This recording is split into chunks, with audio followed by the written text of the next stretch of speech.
ETV YouTube ఛానల్స్లో మీ వ్యాపార ప్రకటనల కోసం ఈ నంబర్కి కాల్ చేయండి.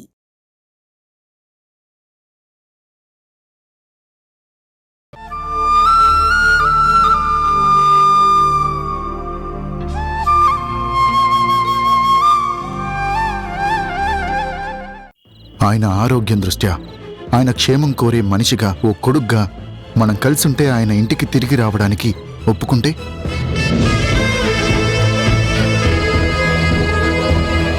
ఆయన్ని అభిమానించే మనిషిగా నీకు అభ్యంతరం లేకపోతే నాతో కలిసి ఉండగలవా జనని?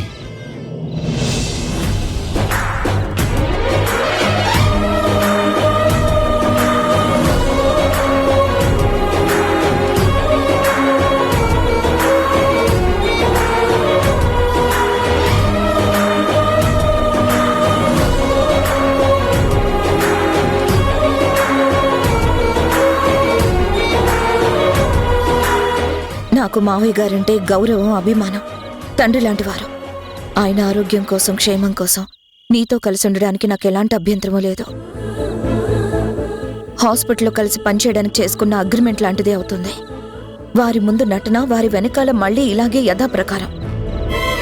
నటనలో జీవిస్తారు అంటారు, కానీ జీవితంలో నటించడం అంత తేలిక కాదు. ఎంతకాలం అలా? ఒకవేళ ఆయనకి నిజం తెలిస్తే ఎంత ప్రమాదం ఒకసారి ఆలోచించు. ఆయన ఒక్క మావయ్య గారి విషయంలోనే కాదు, ఇంకా చాలా ఆలోచించాల్సిన అవసరం నీకుంది. నేను అన్నీ ఆలోచించే అడుగుతున్నాను. తొందరపడుతున్నావేమో నాకు అనిపిస్తుంది. ఎందుకంటే నీ తత్వం గురించి నాకు తెలుసు కదా. నువ్వు మనసులో ఒక అభిప్రాయం పెట్టుకుని దానికి స్థిరపడి అలా మాట్లాడుతున్నావు. కానీ నేను అన్ని రకాలుగా ఆలోచించాను. స్థిరమైన నిర్ణయానికి వచ్చాకే కలిసుండగలవా అని అడిగాను. అది తొందరపాటు ఎలా అవుతుంది? నువ్వు ఎలా అనుకుంటున్నావు? అలాగా? ఒక విషయంలో నాకు సమాధానం వివరంగా చెప్పు. నువ్వెంతవరకు ఆలోచించావో నేను చెప్తాను. ఏ విషయం? నేను నీతో పాటు గృహప్రవేశం చేయగానే ఫస్ట్ ఎవరు అన్న ప్రశ్న గుమ్మంలో అడుగు పెట్టగానే ఎదురవుతుంది. ఆ విషయం నా కొడుకు అడుగుతాడు. అప్పుడు వాడికి నా గురించి చెప్పాల్సి వస్తుంది. ఏం చెప్దామని ఆలోచించావు? ఏం చెప్తావు?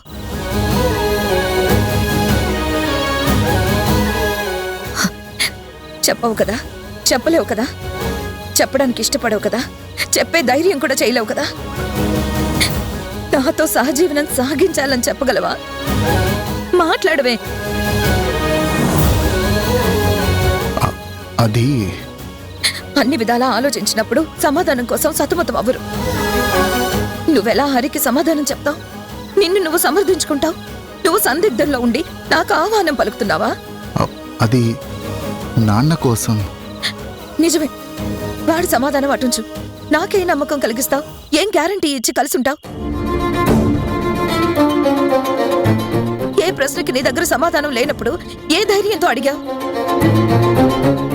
నేను కాదు నీ అభ్యంతరం చెప్తే, అదిగో నాన్న కోసం దేహి అని అడిగినా నిర్మోహమాటంగా తిరస్కరించింది మనసు లేని మనిషి అని మళ్ళీ నా మీద నిందా.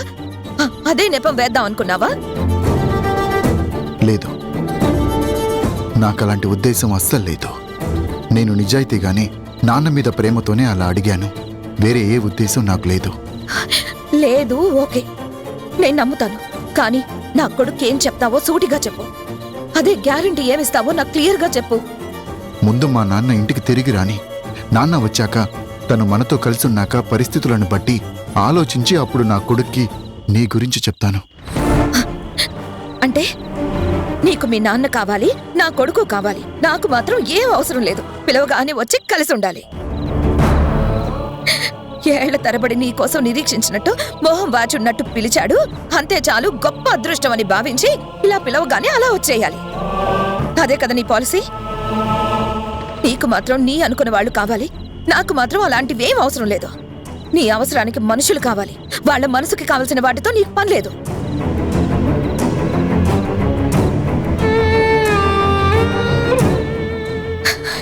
చూడు, మౌనం కాదు నాకు కావాల్సింది, సమాధానం. అయినా మావయ్య కోరుకున్నది మనం ఒకరి కోసం ఒకరు కలిసి ఉండడం కాదు, మన కోసం మనం కలిసి ఉండాలని. ఆయన ఇష్టపడేది మనం అనే మాట మన నోటి నుంచి రావాలి. ఆయన కోసం నటిస్తున్నారని తెలిస్తే ఆయన బాధపడతారు. ప్రమాదంలో పడతారు. ఇదంతా కాదు, ఆయన ఒకసారి అడిగి చూడు. అడిగి చూడాలా? ఆయన ఎక్కడున్నారని? అది కాదు నువ్వు అనాల్సిన మాట. వెతికి ఎక్కడున్నారో తెలుసుకో, అడుగు. అయినా ఆయన కోసం నువ్వు ఎప్పుడైనా వెతికావా? వెతకాలనే ప్రయత్నమైనా చేశావా? వెతకాలని ఒక ఆలోచనైనా నీకొచ్చిందా? వెళ్ళిపోయారని వదిలేశాం అంతేగా? లేదు లేదు. మరి ఎక్కడున్నారు అనే మాటకు అర్థం ఏంటి? నీకు నీ కళ్ళ ముందు మనుషులుంటేనే ఉన్నట్టు. వెళ్ళిపోతే వెళ్ళిపోయారని బాధపడతావు, లేకపోతే నిందలేస్తావు, ద్వేషిస్తావు. కారణాలు మాత్రం అన్వేషించవు. నా ప్రయత్నాలు నేను చేస్తూనే ఉన్నాను. 19 ఏళ్ళు ప్రయత్నంలోనే ఉన్నావా? మొన్న కూడా నువ్వు వెతికి తీసుకురాలేదు, ఆయనే వచ్చారు. అప్పుడు ఇప్పుడు కూడా నీ అంతట నువ్వు నీకు కావాలనుకునే వాళ్ళ కోసం నువ్వు వెతకవు, వెతుక్కుంటూ వెళ్ళవు కూడా. ఎప్పుడైనా నువ్వు వెళ్ళావా? సూటిగా నా కళ్ళలోకి చూసి చెప్పు. ఎంతసేపు అవతల వాళ్ళని బ్లేమ్ చేస్తూ నీ తప్పు నుంచి తప్పించుకునే మార్గమే వెతుక్కుంటావు.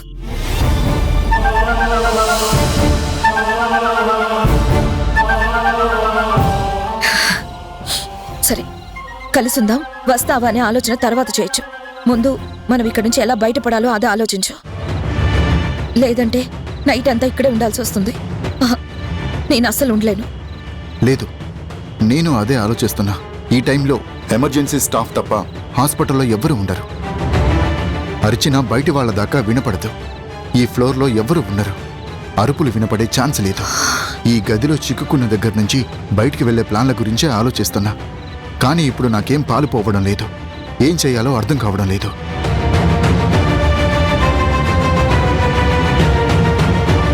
నైట్ అంతా ఇంటికి వెళ్ళకపోతే మధు, చిన్న అమ్మ ఏమనుకుంటారు? అమ్మకు అసలే కంగారు ఎక్కువ.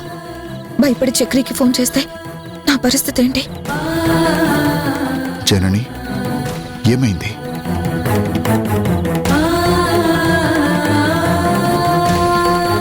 జనని, నిన్నే ఏమైంది?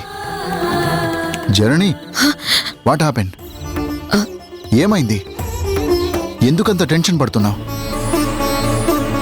నైట్ అంతా ఇక్కడుంటే ఆలోచిస్తేనే భయంగా ఉంది. మగవాడు ఒక రాత్రి ఇంటికి రాకపోతే ఎవరు అపార్థం చేసుకోరు. ఒకవేళ చేసుకున్నా కారణం చెప్తే వెంటనే అర్థం చేసుకుంటారు. కానీ ఒక స్త్రీ రాత్రంతా ఇంటికి రాకపోతే ఎన్ని కారణాలు చెప్పినా అర్థం చేసుకోరు. ఎన్నో చిత్కారాలకి, అవమానాలకి అలవాటు పడ్డాను. కానీ ఇప్పుడు ఈ విషయంలో ఎవరిని ఫేస్ చేయలేను. నన్ను నేను సమర్థించుకోవడం అసాధ్యం అనే భయం ఏర్పడుతుంది. నా వల్ల కాదు. నేను ఇక్కడ ఉండలేను. ఒక్క క్షణం కూడా నేను ఇక్కడ ఉండలేను.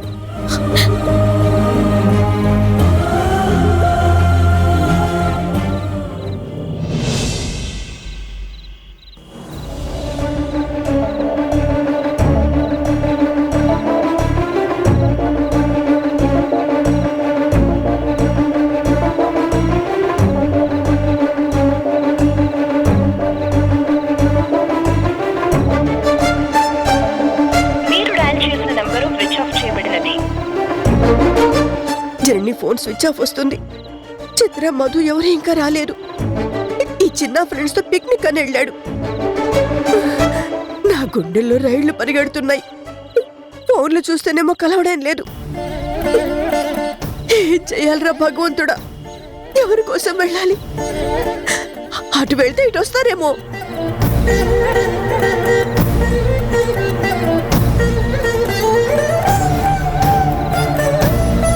గడియారం చూస్తే గుండె దడ పెరిగిపోతుంది.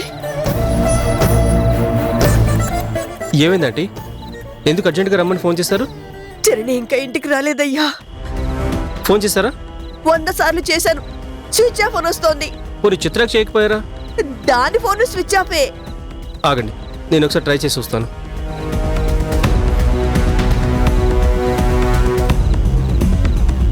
మీరు డయల్ చేసిన నంబరు స్విచ్ ఆఫ్ చేయబడినది.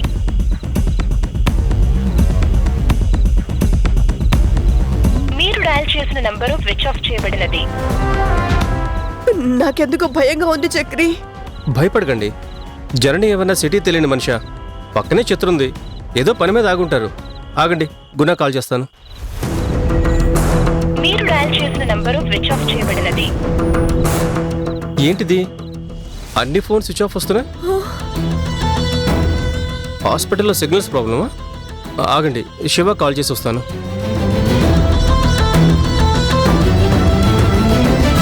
మీరు డయల్ చేసిన నంబరు స్విచ్ ఆఫ్ చేయబడినది. నో డౌట్, ఇది ఖచ్చితంగా సిగ్నల్ ప్రాబ్లమే. మీరేమీ వరీ అవ్వకండి, మీరు ధైర్యంగా ఉండండి. నేను హాస్పిటల్కి వెళ్ళి చూసొస్తా.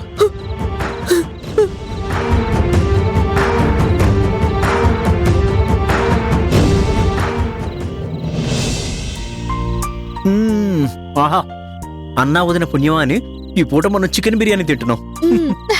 పాపం లోపల వాళ్ళకు ఉపవాసం జాగారమేనా? నో లోపల బిస్కెట్, స్నాక్స్, వాటర్ బాటిల్స్ అన్నీ అరేంజ్ చేశాను. ఏదైనా భోజనం కాదు కదా. ఓ పని చేయవే, ఓ ప్యాకెట్ ఇచ్చొస్తావా? 1/2 తింటారు. నీకు బాగా ఎక్కువైపోతుందిరా రోజు రోజుకి. ఏం కాదులే అమ్మా, ఒక్క పూటకి. ఆకలి ఆ భార్యాభర్తల్ని ఒకటి చేస్తుందేమో చూద్దాం. అంకుల్, మీ ప్లాన్ వర్కౌట్ అయితే ఇక నుంచి అంకుల్ని పిలవను, మరి గురూజీ అంటాను. ఎందుకు బంగారం? తర్వాత పంగనామాల ప్లాన్ ఏమైనా ఉందా? అయ్యిందా? సరిపోయిందా? థ్యాంక్స్ అంకుల్, వీడికి బాగా ఇచ్చారు.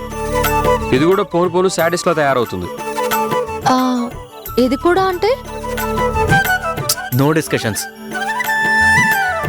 ఎవరైనా ప్లాన్ వర్కౌట్ అవడానికి ఆలోచించండి. Matter is very serious.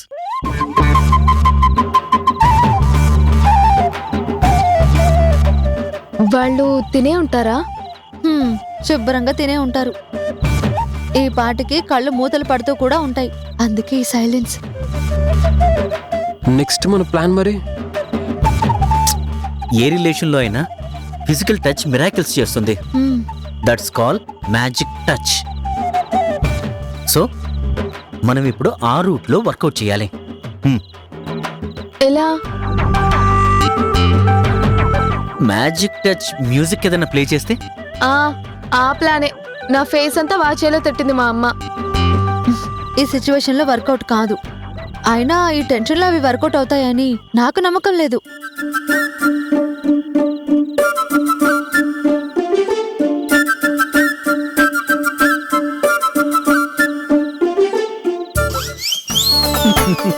ఈ సిచ్యుయేషన్లో నువ్వు ఉలిక్కి పడ్డావుగా, అంటే టచ్ ఫీల్ వచ్చినట్టేగా.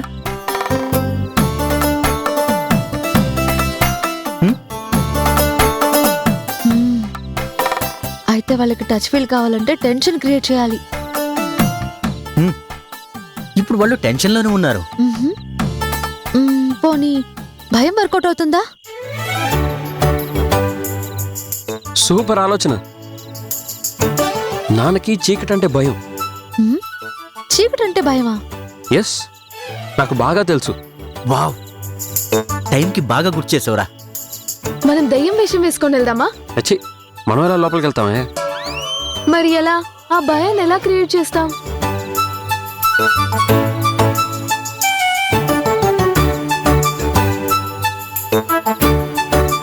కరెంట్ ఆఫ్ చేస్తాం. Good idea.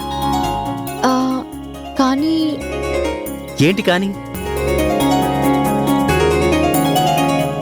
మా టీచర్కి చీకటి అంటే భయం లేదు. డెవిల్స్కే భయపడదు. వాడుకుంది కదా, అది చాలు. భయం వేసి గట్టిగా ఉదిని పట్టేసుకుంటాడు. Finish. Touch, magic touch work out అయినట్టే.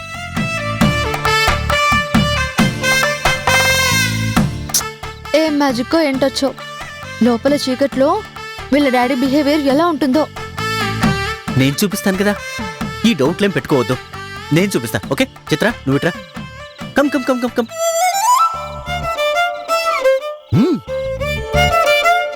నువ్వు జనని అనుకో, నేను గుణ అనుకుంటాను. సైలెంట్గా ఉన్నాం. అంతలో కరెంటు పోయింది. అంతే. టెన్షన్లో గుణ అటు ఇటు తిరుగుతూ ఉంటాడు చీకట్లో, ఏం కనపడట్లేదు అని చెప్పేసి. అప్పుడు పెద్దగా జనని అంటూ హక్ చేసుకుంటాడు.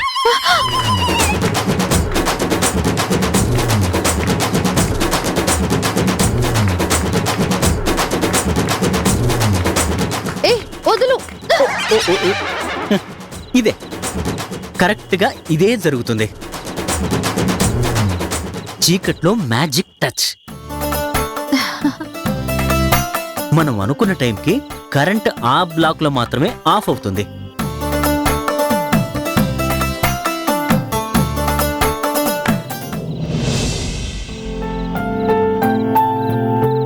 హా, నువ్వు ఈ సోఫాలో పడుకో, నేను నేల మీద పడుకుంటా. ఎందుకు?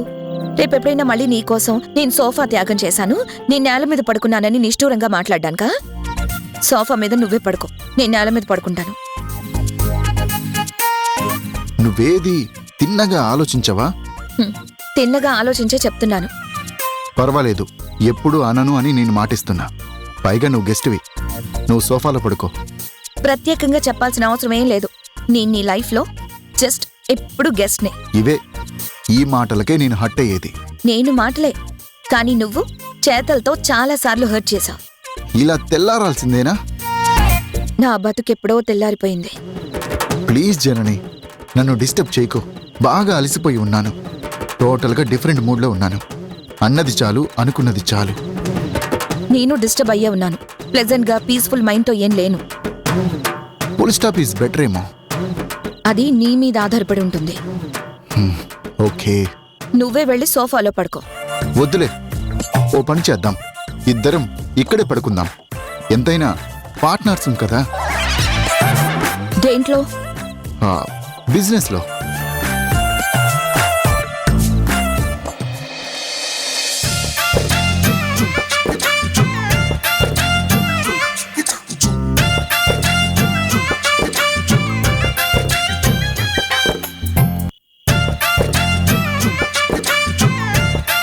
వాట్?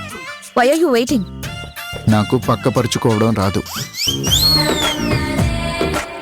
రాని పని అవసరమైనప్పుడు అవతల వాళ్ళని బ్రతిమలాడాలి. Oh okay, please Janani madam గారు, నాకు కాస్త పక్కపరుస్తారా? పడుకుంటాను. ఏంటి? అదేదే, పక్క వేసి పెడతారా? అబ్బా, నవ్విందండి భామ. ఏం బ్రహ్మాండం బద్దలవుతుందో.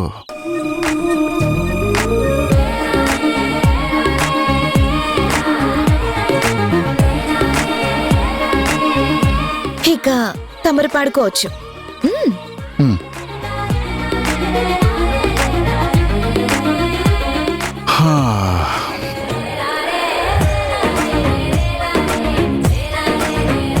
థ్యాంక్స్ చెప్పడానికి కూడా ఈగోనే. నేను గెస్ట్లకి థ్యాంక్స్ చెప్పను, గోస్టులకు మాత్రమే చెప్తాను. ఎందుకంటే అవంటే నాకు భయం. Thank you. అంటే నేను గోస్నా?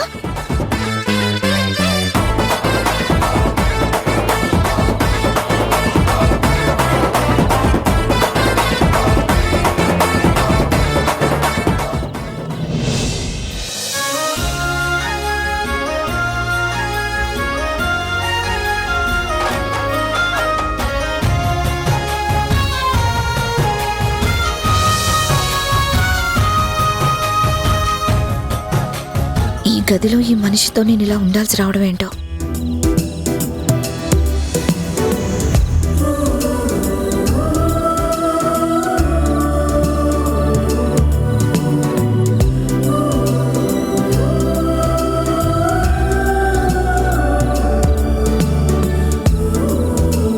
ఇటు తిరిగే ప్రయత్నం చేస్తున్నాడు.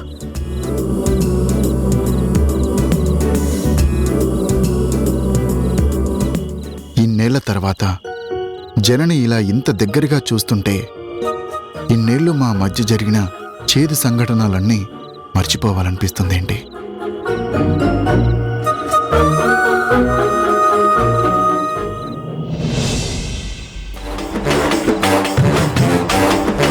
ఇది కరెక్ట్ టైం. ఇప్పుడు వెళ్ళి ఆఫ్ చేసి వస్తాను.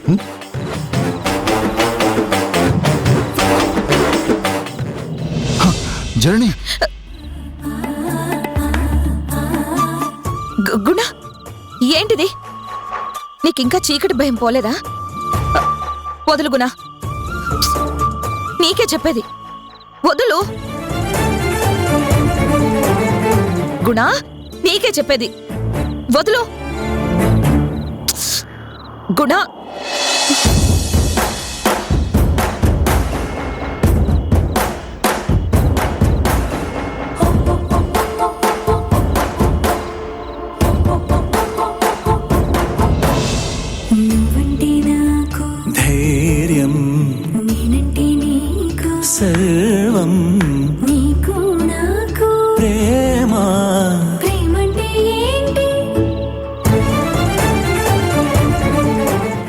లైట్ వేద్దామా? చల్లగా అల్లుకుంటది, మెల్లగా గెల్లుతుంటది, వెళ్ళనే వెళ్ళనంటది, విడిపోనంటుంది.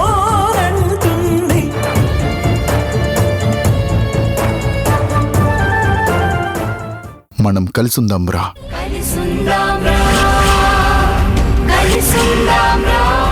నువ్వు నేను కలిసుండే విషయంలో స్పష్టత రావాలి. నా పరిస్థితి అర్థం చేసుకో. నీ మాట కోసమే ఎదురు చూస్తున్నా.